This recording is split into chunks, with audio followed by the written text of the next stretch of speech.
My name's Amina Shah. I'm the National Librarian and Chief Executive of the National Library of Scotland, which I took up in October this year. And before I get going, I just want to say huge thanks to RLUK for giving me this chance to be involved in the conference and to do this keynote, but also for everything that RLUK has been doing for the sector and for all of us before the pandemic, but particularly throughout this period. The fact that more people are being able to access talks and discussions and things like the digital shift, I know has been really meaningful and really powerful way to bring people together and be more inclusive across the sector. So thank you all so much.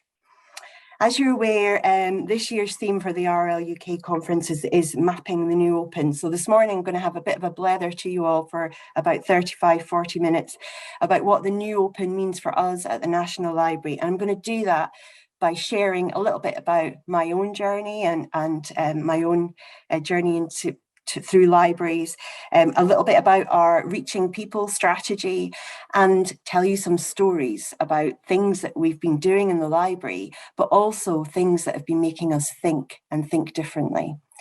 So to start, I've actually used this quote from an Edwin Morgan poem, and many of you will know that Edwin Morgan was the first of Scotland's makers in modern times. And the reason I've used this quote, "Open the doors, light of the day shine in, light of the mind shine out," which he wrote for the opening of the Scottish Parliament, is actually that it describes what I think we're doing in reaching people and what we're doing across the sector, which is being more porous, letting more come in and letting more go out, and being more of a process of working together with people.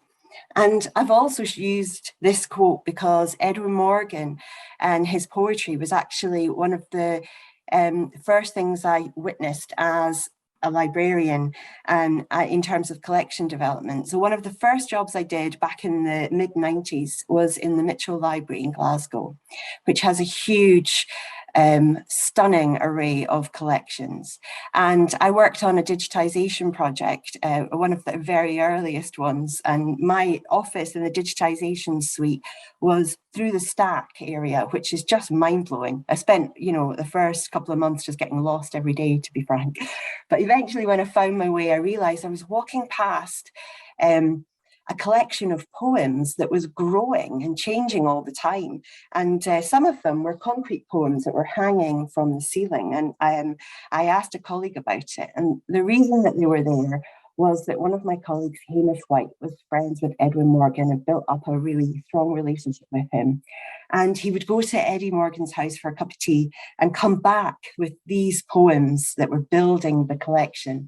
That collection is also spread out across Scotland in Glasgow University Library and the Scottish Poetry Library, which I think is really interesting and an example of how our collections go beyond institutions in one place. But really watching it grow and these sort of twinkling, sparkling pieces of light that Hamish was bringing in was a real lesson for me in how relationships are key and how that can help bring in collections and build collections collaboratively.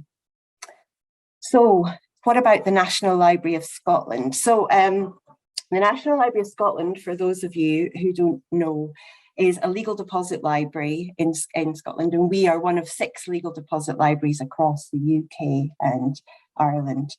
And as such, we collect everything, and we have a particular focus, of course, on Scots and Gaelic and the printed and recorded memory of Scotland.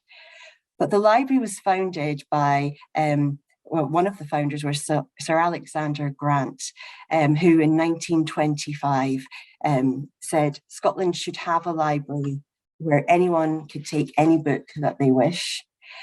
And since then, we take many, many more books, of course, and other items. So we have around 30 million items in the library, and it's growing by about 7,000 digital and physical items every day. And the library was founded from the Advocates Library in the 1680s. So we have ancient collections as well as modern collections, and they live side by side and they grow and tell stories. And many of you will know that my predecessor, John Scally, took up the role of National Librarian in 2015.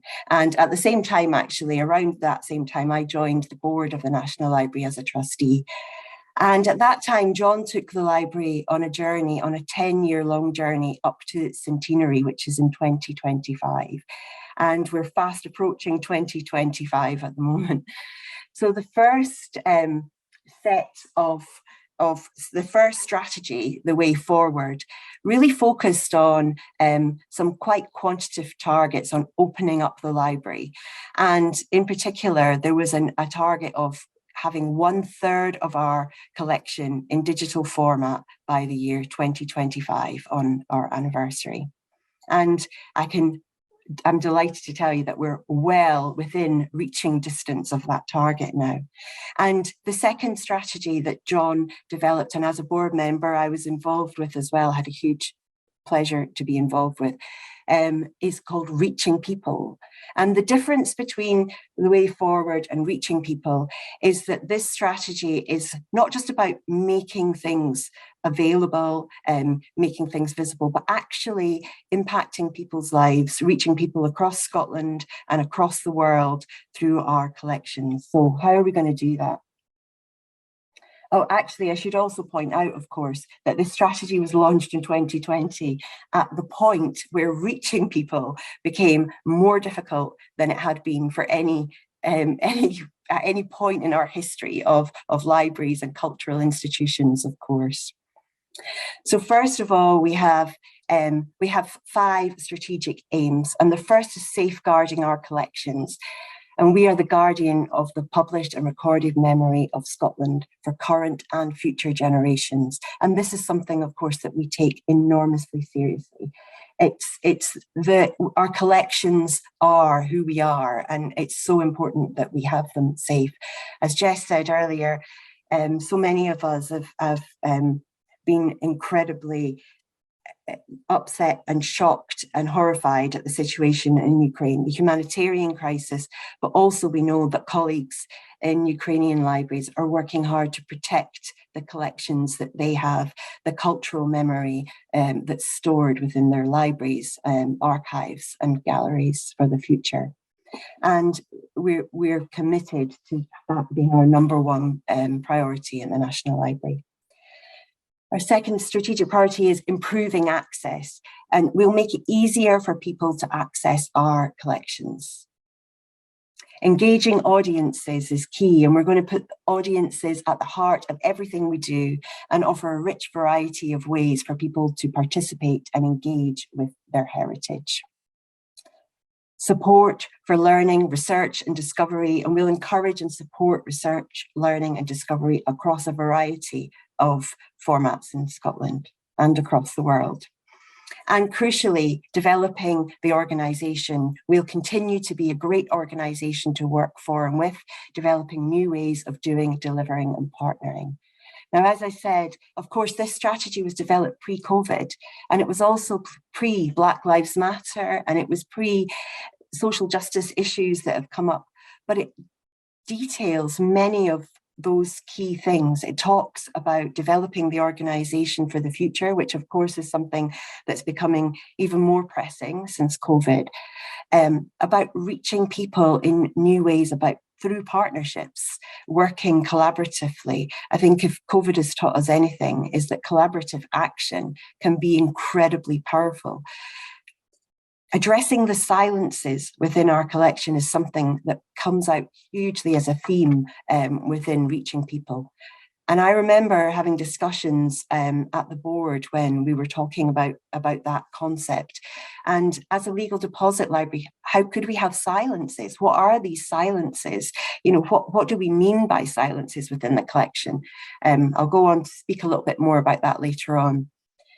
So there are so many themes, and sorry, another one is climate action. We picked that up as well in the strategy, that addressing the the huge humanitarian, social, geopolitical issue of climate change is enormous and important that we're part of that conversation. And again, this is something that's only become increasingly more important throughout the pandemic and beyond. So what have we done about any of these things? We had, as everyone has, had the situation of COVID. We also had the amazing John Scally, who would walk in his shoes, only a fool. That fool is me, following in his footsteps. John Scally decided to leave. We had a chair that decided to leave of library. We've had other colleagues that have left. COVID has changed the library, it changed the landscape, it's changed a lot. And how have we come out of COVID? Now we're sitting 2 years, facing 2.5 years into the strategy, and it's given us time to think, what are we doing about it? How are we going to measure our impact in reaching people? And what have we done to move in that direction, to open our doors, to be more porous, to be more, to widen the access to our collections in Scotland? And one of the most amazing things, that a huge pleasure and delight that's happening at the end of this month, is the opening of our new Treasures Gallery. Now, this was planned, of course, pre-COVID and much delayed, and it will be in our George IV building in Edinburgh. And for the very first time, people will be able to stand in the George IV building and see some of those collections that are beneath their feet in the 13 floors of stacks that we have underneath there. And some of these things are a Fond Kiss manuscript of Robert Burns, the letters of Beethoven, early works, Origins of Species of Charles Darwin from our John Murray archive. Hugely important and special items. But these collections will be changeable. So we're going to use the gallery space to have conversations about what is a treasure? What does it mean for treasures?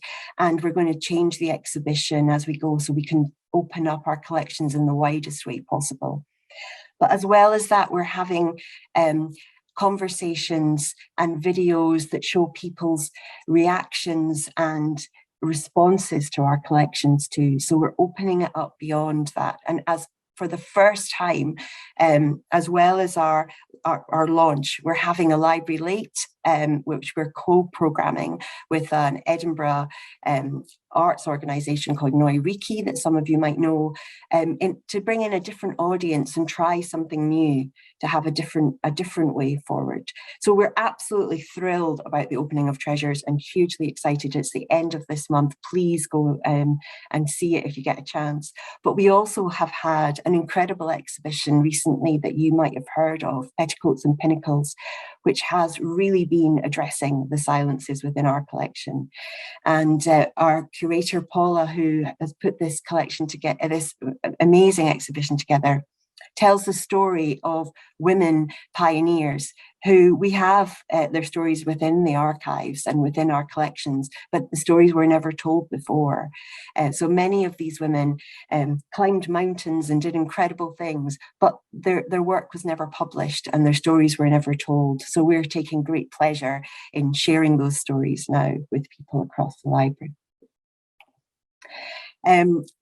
In terms of climate change, my colleague, Dr. Emily Monroe, has put together a film called Living Proof from our film archive. And this is just an incredible piece of work.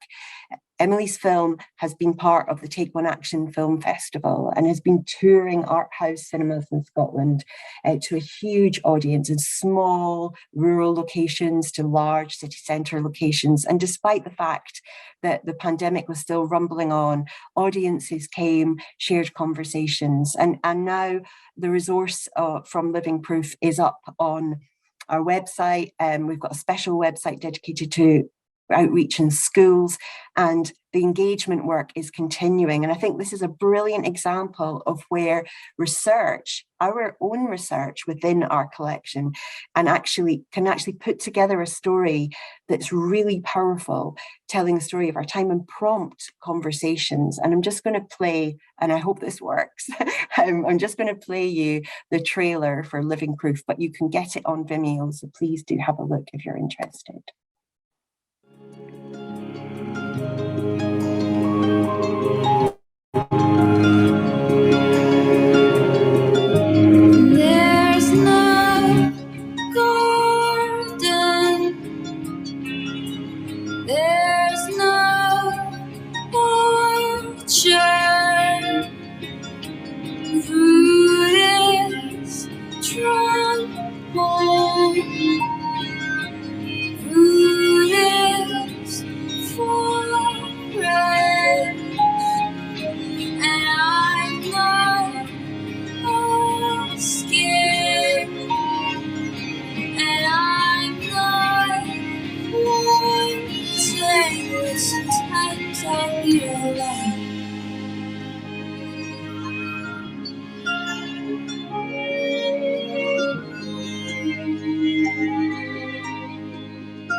So I knew I would do something wrong.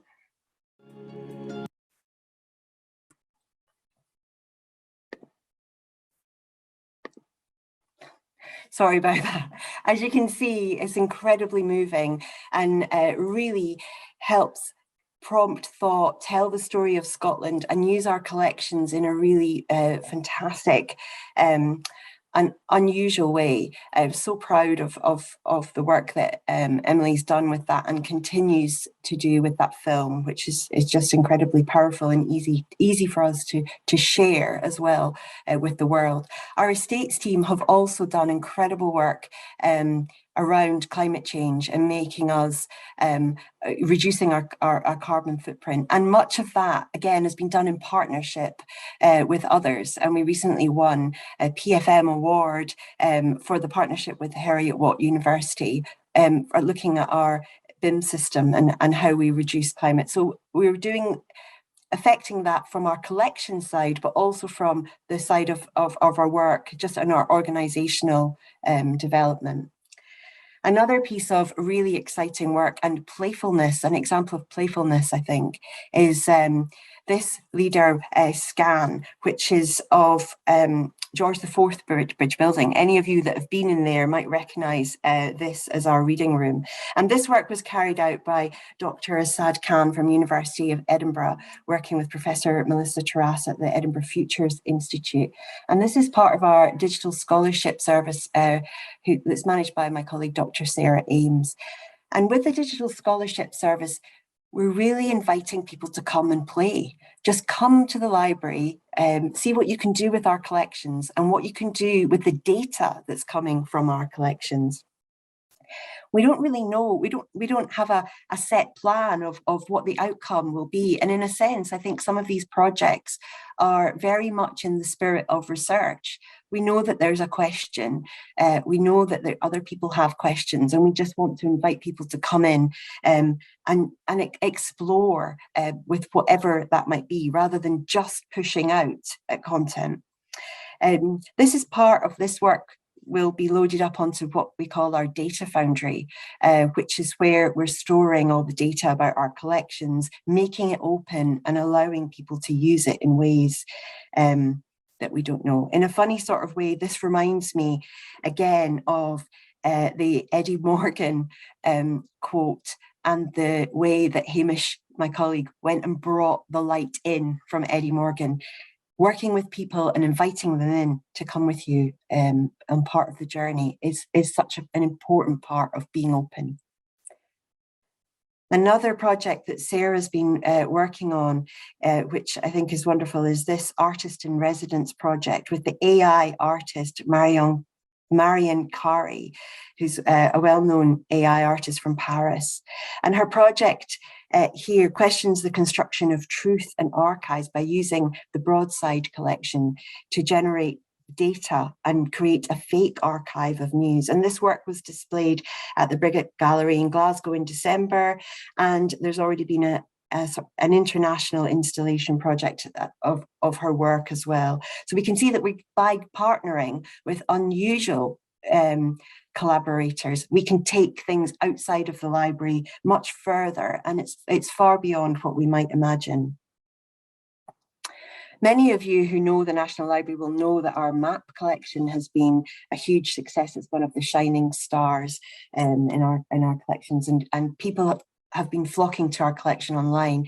And this is a really interesting project that we've been doing with the Ramblers, and my colleague Dr. Chris Fleet and others have been looking at crowdsourcing historic footpaths. So this is bringing people in. So we've digitized the maps and we've have geo-referenced them, but opened them up so that other people who understand the routes can come in and map out references and footpaths, which they can then share with other people. So the Ramblers have this map on, and Don't Lose Your Way, ramblers.org.uk, which you can go on.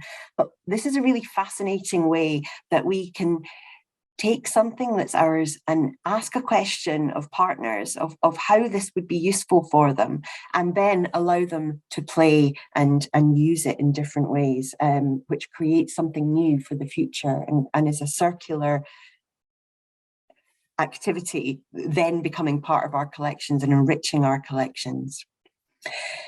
All this work is incredible, and I'm sure that many of you have been involved in similar projects like this throughout in your libraries. But one of the things I'm going to share with you now is something that has caused us to question. And I said earlier that we were thinking about 1/3 digital, and we're utterly thrilled that we've reached that target and opening up our hidden collections. But how do we measure engagement, really, truly? How do we know if we've changed people's lives? How do we know if things are outstanding? How do we know if we've reached people? How do we know if we've addressed the silences, and how are silences even created?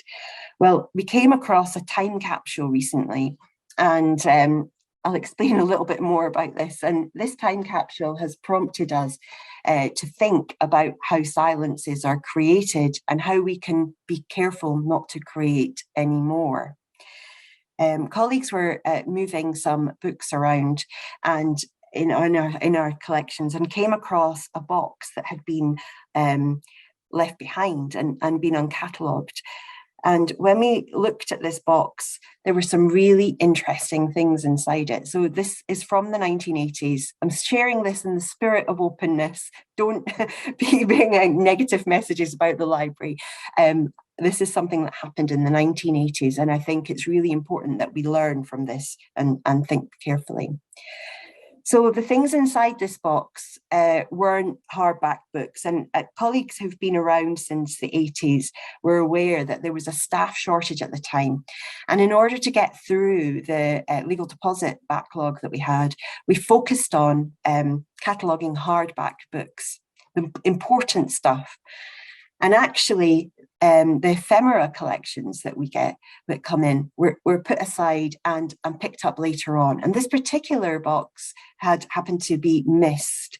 And in it are things like this: the report into the investigation of the series of murders and assaults of women in the north of England between 1975 and 1980, grey literature on the Yorkshire Ripper. Items about Greenham Common, about the Sharpeville Six. These items that we found in this box were things that were from the margins, things that were from, that told stories that weren't being told, particularly in mainstream publishing at the time. And one of the things that we have learned from this is that there's a danger, we need to be mindful of doing the same thing when we think about quantifiable targets. And I think this is something that we all need to think about. If we're looking at numbers and we're playing a numbers game in terms of measurements, how do we know that we're actually hearing all voices and not prioritizing stories that are typically untold? How do we know that we're reaching everyone, reaching the people that need us the most if we're trying to create big numbers? So one of the things that we're thinking about now is how do we move from numerical targets of demonstrating what we've done and what we've achieved to really thinking about how we know that we've made a difference. And the only way we can do that is by speaking to other people and engaging with other partners around these topics. And this is something that obviously affects us all as we try and do this. And I feel that there's a real opportunity for libraries and colleagues to work collaboratively across the sectors to do this. Now, Jess touched on earlier, I've been around the library world since the mid-90s. I've worked in public libraries, I've worked in academic libraries, I was the chief exec of SLIC, I've worked in Scottish Book Trust, I've worked in bookshops. And actually, I'm finding that sort of displacement and moving around is actually quite unusual.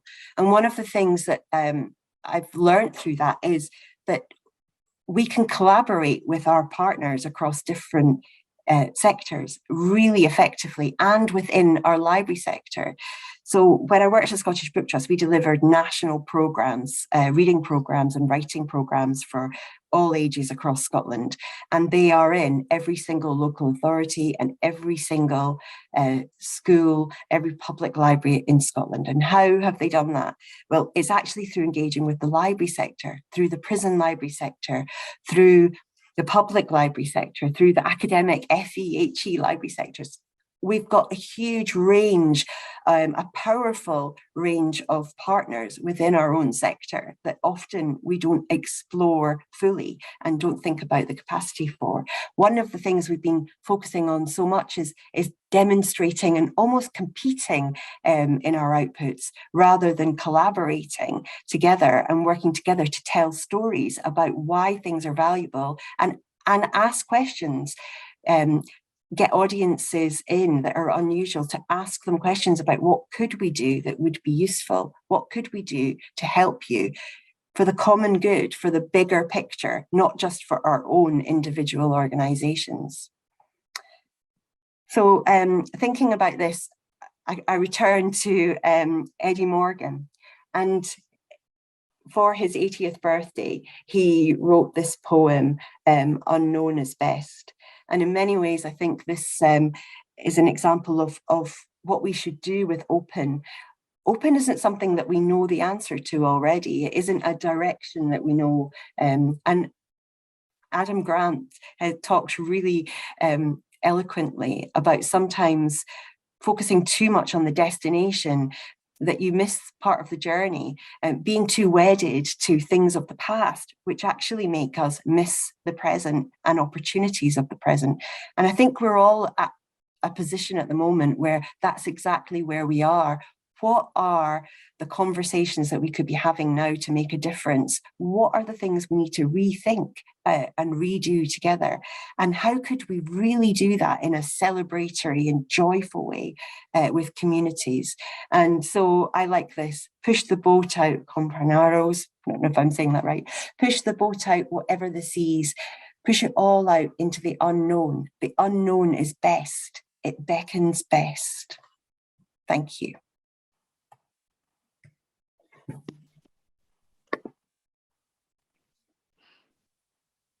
Sorry, Amina, just getting my video on. No, not at all. Thank you so much. I love that from Edwin Morgan at 70, push the boat out, push it all out into the unknown. I don't think you could give us a better start to traveling into the conference and the different knowledge and the different knowns and unknowns that we'll navigate together over the next few days. And I think we're just so enormously lucky to have a National Librarian for Scotland who's such a compelling storyteller. It's really wonderful to have that range from poetry through to people and lives and exploration, and the sense in which telling those stories is part of the mission of the library and engages people in what libraries are for and the stories about their lives as well. And there's just an obvious joy in what you presented in terms of the encouragement of people just to come and play and explore, whether that's with the data, the kind of AI futures, all the way through to the collections and the treasures. So thank you so much, Amina, for that start. We've got a few questions that have come in, but I'm going to use Chair's privilege, if I may, and just kind of start with one of my own, if I can. I really enjoyed that experience you've had through the whole of your professional life, whether that's in public libraries or different kinds of kind of literacy organisations, through to academic libraries and now in the National Library. And I just wonder, as National Librarian of Scotland, how you balance those different audience needs and those community needs between the national and the local, and you know, can you tell us a little bit more about the networks you use in order to sort of touch those different communities in those different spaces? Yeah, great question, Jess, and you're right. I mean, we have an international audience as well, and we have a huge role in representing Scotland internationally too. And in fact, and there's so many things I could have spoken about this morning about the amazing things that my colleagues do. I honestly spend every day with my jaw dropping about the number of stuff, but I had so to limit it. But one of the incredible things is actually our online events that have happened since COVID. So, for example, I was chairing an event the anniversary of the death of Mary Queen of Scots, and we had a speaker talking about that. We had 500 people at that event, and they were from all over the world as well as from Scotland. Just last week, on International Women's Day, we did one about the witches of Scotland, and again, it was huge numbers. So we know that we're reaching and there's an interest across the world, but also how do we make people who are around the corner in Edinburgh feel that they are welcome and part of the library? And one of the things that we're doing actually to address that, and I should have mentioned, is we're reimagining George IV Bridge. So our building, like many other libraries, is austere. You've seen the pictures of it. It's actually at a time sort of built to keep people out and not be open. And I always remember the story about Bibliothèque Nationale in Paris that has lots of stairs going up. The reason being that you have to work hard at knowledge. And one of the things that we hope to do at George IV Bridge, and we're working on that with designers now and stakeholders, is just make the whole place more welcoming, that this is your library, this is your community, and please come in. And we're really lucky within Edinburgh that we have an amazing project coming up, which is Edinburgh City of Literature, and writers will be coming from all over the world to Edinburgh. And we also have partners that we work with in Edinburgh International Book Festival. And we hope to be able to use these partnerships to invite people in who are coming as tourists, but also to work with communities who are in Edinburgh and help them come in. And I know that COVID has prompted many people to think about the difference between buildings and online and the value of that. And we are utterly 100% committed to the value of open civic spaces, and these work together with online research and collections to be able to bring people in and to make people feel welcome. But I know as a child and a teenager how many open civic libraries, museums and galleries I went to and experienced because I was allowed, because it was open and it was there for me, and what an enriching experience that is. And I believe in the value of us being there and open and doing that. So we're trying to be warm, inviting, have things for children, have things for people, as well as having top quality reading rooms that are for researchers and have the right environment for that too. I mean, I think you've just given a blueprint for us all for what comes next. Absolutely wonderful. And I think that when we were considering this conference and the different themes that had moved through it, we absolutely wanted to be thinking of that framing of the new open that is about what we do being porous, not simply about collections which are open, though that's a critical part of it, but all the different framings that you've given. I think that's really, really exciting. You talked a little bit about treasures, and one of the questions we've got in through the Q&A is about the new Treasures Gallery. And I wonder if you could tell us perhaps initially a little bit about how things have been chosen to go in that gallery, because what is a treasure and to whom? And then a little bit more about whether the Treasures collection will be replicated online in any way for those of us who aren't in Edinburgh every day to visit. Well, yes, absolutely.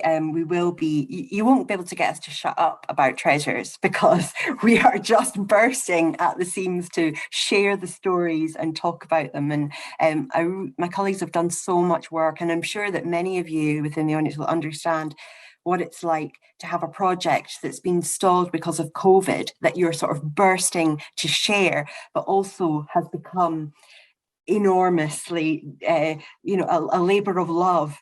Because it's been really difficult. So the collections have been chosen based on the story of the book, the story of printing and we've chosen different things to represent different times and different audience. We've got an Iona Psalter, for example, the Gutenberg Bible. We have so many sort of old books that are coming in, but also with all of those books, and many of you will be aware of this, and thinking about our number one priority to protect collections, we can't have these collections exposed to light levels for too long.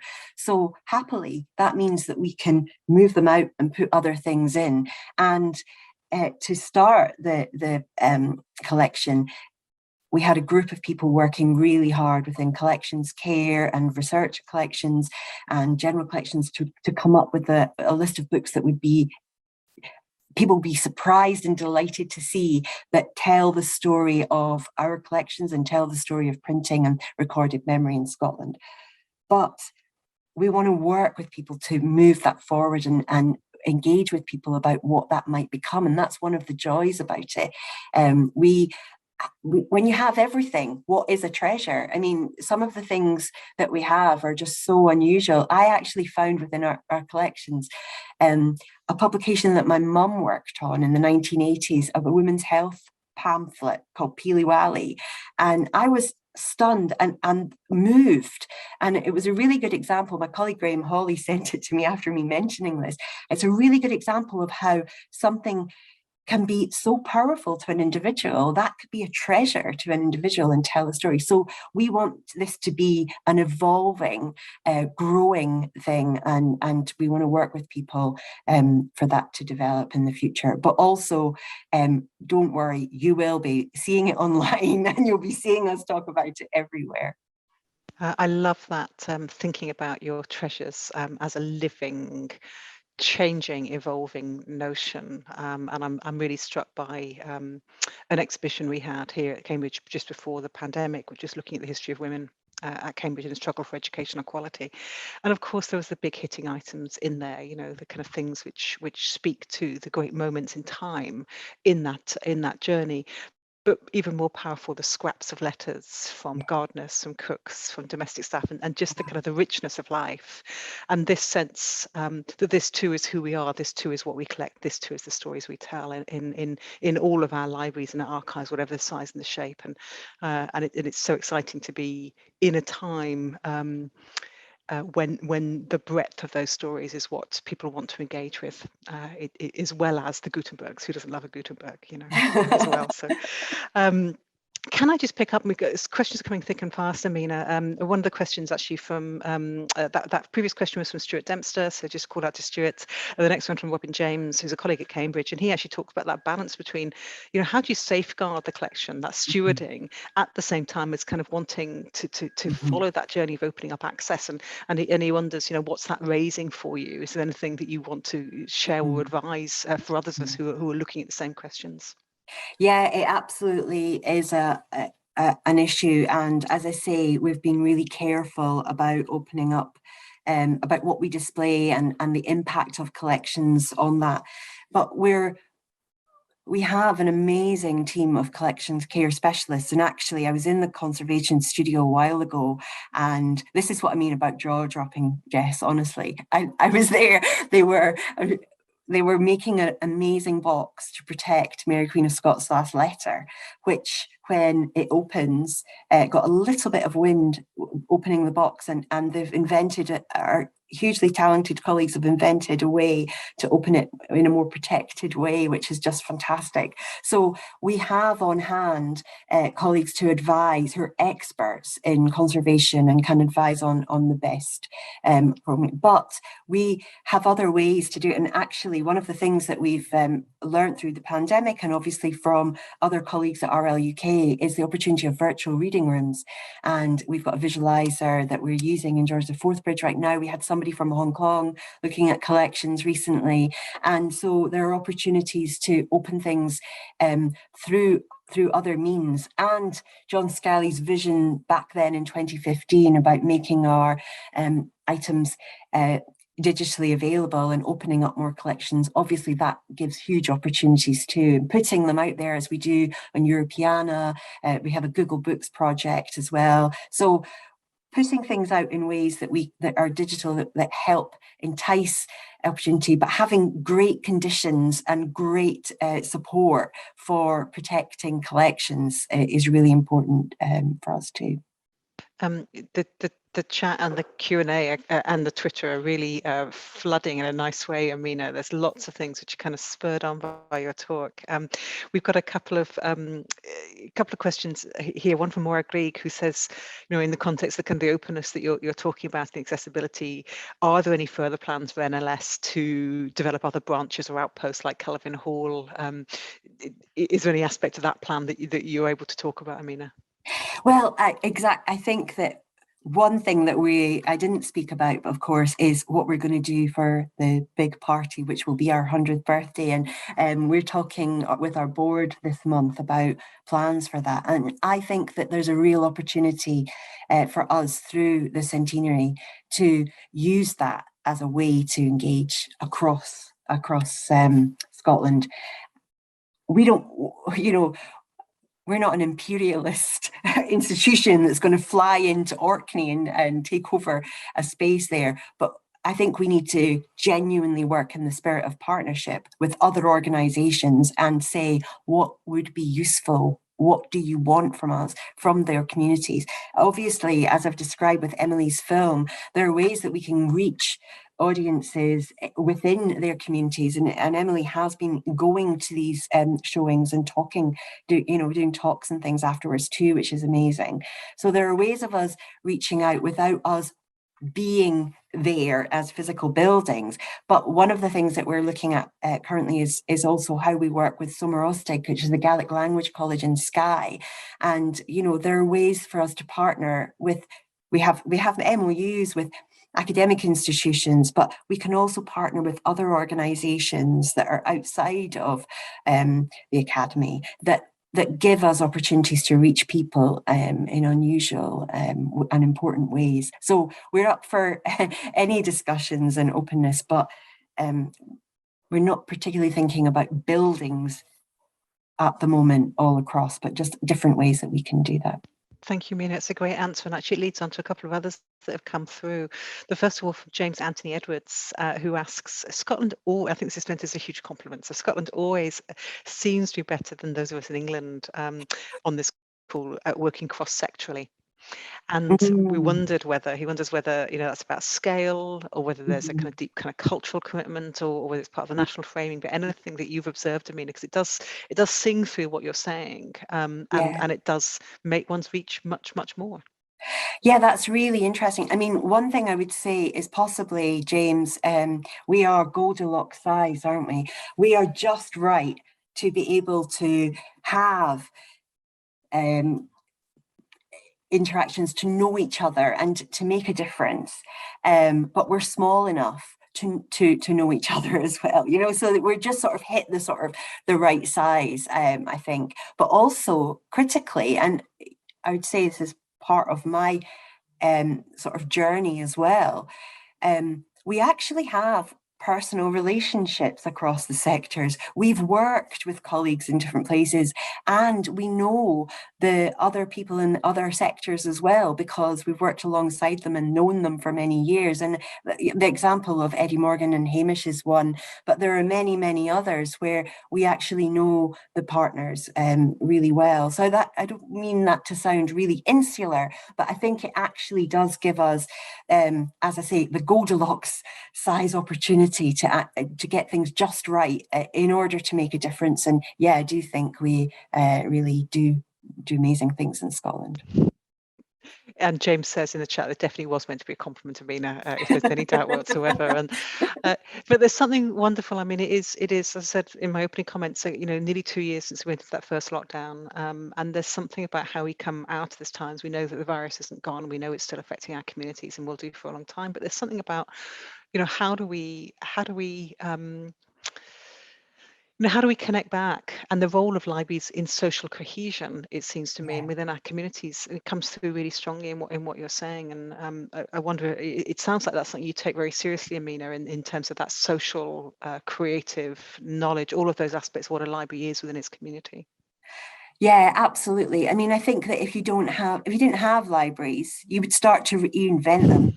And that really bothers me when I see things like that happening. And I think about that. I mean, when I worked at SLIC, and if you know, I worked on the first national strategy for public libraries. And a lot of that, as you say, Jess, is about storytelling. It was about telling people about the benefit of the network of 500 libraries that are across Scotland as part of preventative spend, as part of connection and community, and what we are already doing. And I think that we can't take for granted that those stories are understood. And one thing that I realized from public libraries, and that's what bothers me about counting, and this thing that I always say and people roll their eyes, but what's counted sometimes doesn't count, and what counts can't be counted. I saw that in real life in public libraries, because they were counting visits and book issues. And then when visits and book issues went down, but they were still hugely important to different most vulnerable members of their community, the homeless, the elderly, people who are unemployed, we were doing hugely important things, but we hadn't told the story of that. And we hadn't any way to describe it.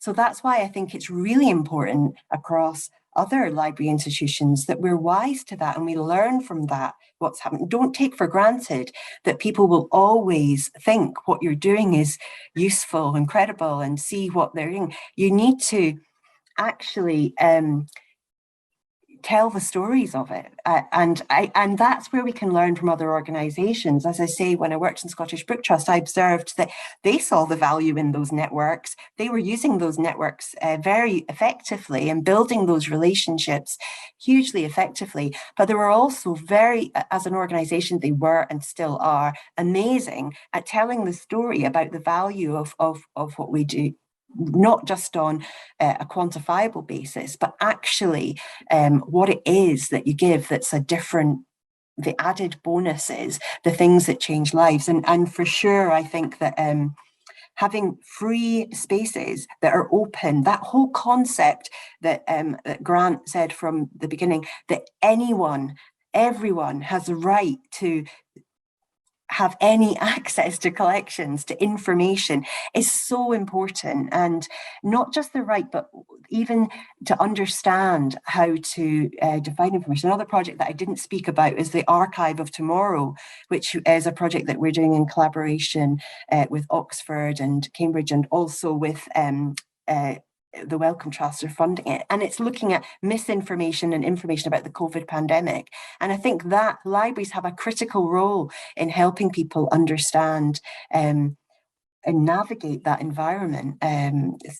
Public libraries, academic libraries, health libraries, prison libraries, school libraries. There's a common theme there. And I often think, you'll remember over the last 2 decades, the kind of the heralding at the end of the book, the heralding at the end of the libraries, and all it seems to me is that the sense of our value in our communities has got stronger and stronger and stronger.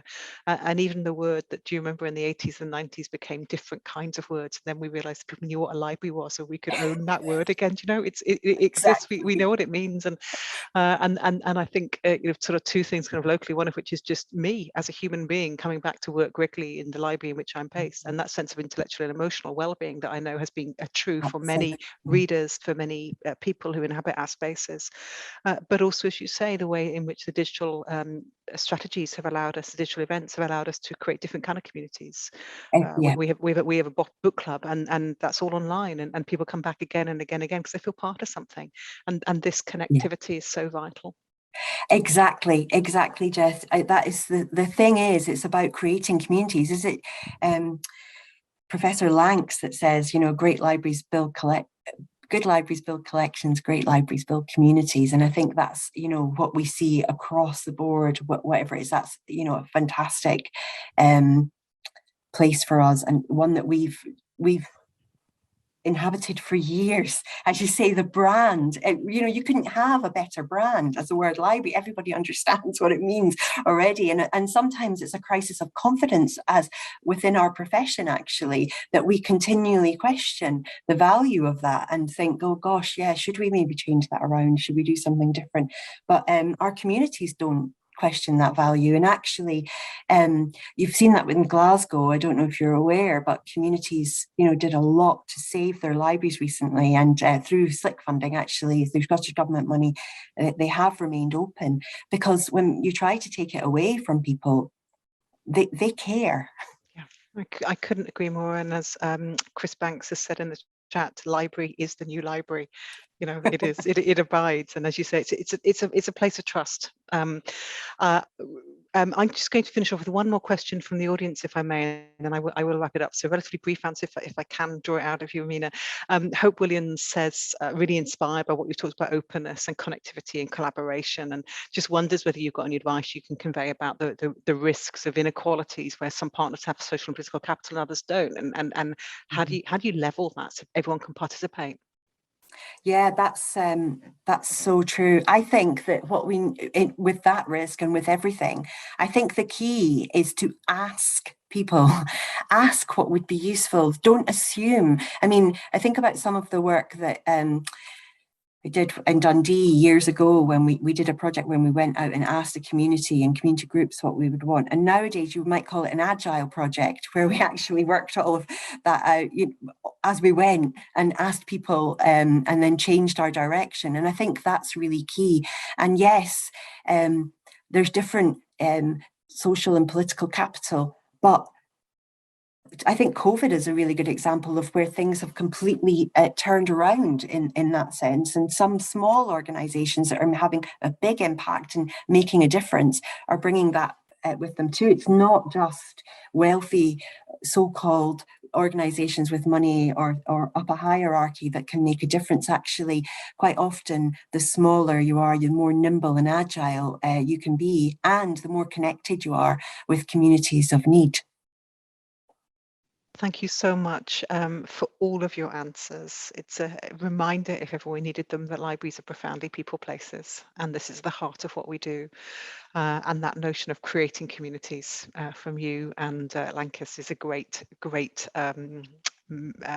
statement of mission for the rest of the conference. Amina, thank you. You've been so generous with your time, both in the